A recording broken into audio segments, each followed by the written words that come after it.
sakto din tayo sa Port of Puerto Galera. Wala tayong picture pa nga.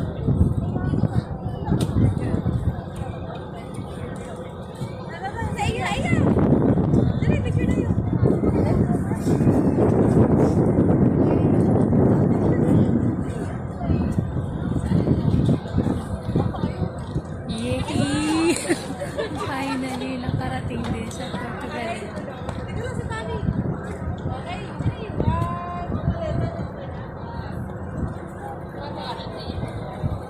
Come on, let's go to... Saan ako pupunta?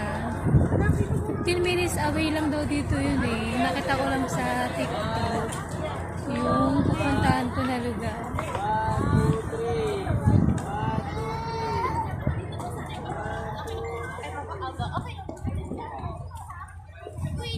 Yay! Hindi tayo sa dagat. Yes, ito. Ayun, Port of Puerto Galera.